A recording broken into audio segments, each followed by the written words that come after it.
I've seen where you have debuted new styles of music more than one time.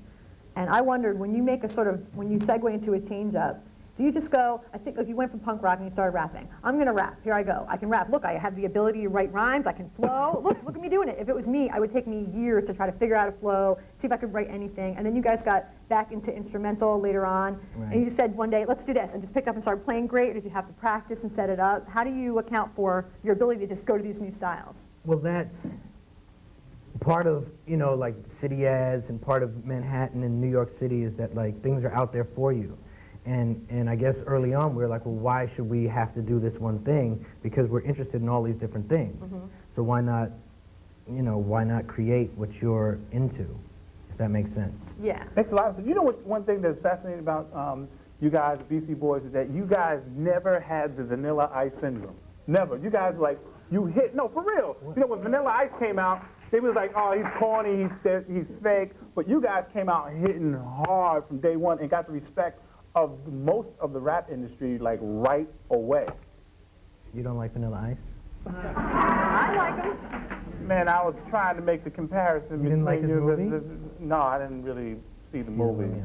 But no, you know I what know I what mean. you're saying, and that's in large part to do with us and our friendship with Run DMC.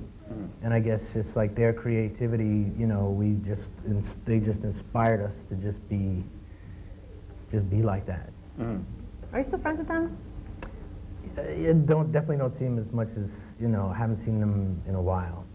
Run came to my old apartment like a year ago, 2 years ago. He came looking for his sneakers that left in the closet. Something like that. I left my Adidas in there. Something like that.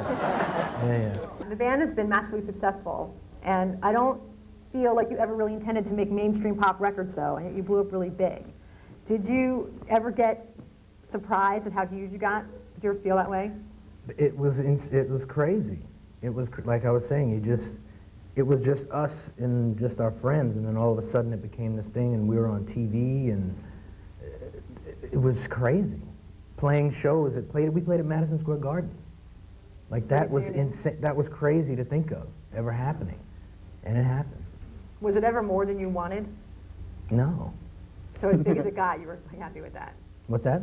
As big as it ever got, you were happy with that? Well, sometimes it's weird. I mean, sometimes it's really weird. I mean, you go, like, they have these festivals, like we played at the Lollapalooza thing a while ago, or these festivals in Europe, and there's like 80,000 people there.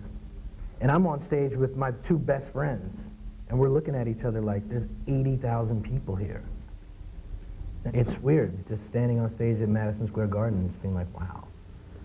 I mean, I would have liked to have been on the Knicks doing it, but I went another route. How far away, where was the place you traveled on tour that you just felt like you were the furthest away from home? I don't mean like actually geographically, but you were like, this is way, way out. We've been all over. We've been everywhere. It's you know. When Axl Rose came up to him. That was basically it. Yeah, being in Los Angeles is where you're like, this is the most way out place I've ever been. So what's up next with the Beastie Boys? We're recording a new record and getting ready to do what we do. Oh, cool, man. I can't wait for it, man, because I'm a big fan of the Beastie Boys.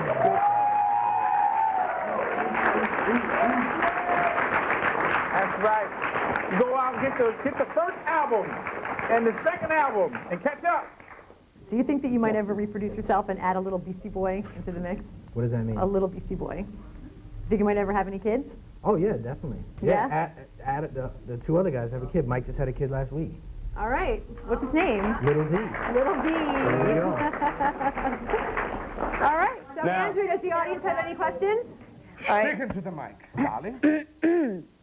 I was just wondering what you were thinking when you guys, like, wrote Paul Revere. Like, where did that come out from?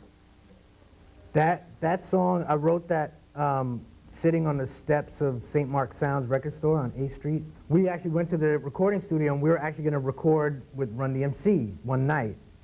And we're waiting outside up on 20-something Street, and we're waiting there, and then all of a sudden we see Run from Run DMC running down the block at us, screaming something. We didn't know, and he kept screaming louder and louder, and it got to us, and he just said, "Here's a little story I got to tell."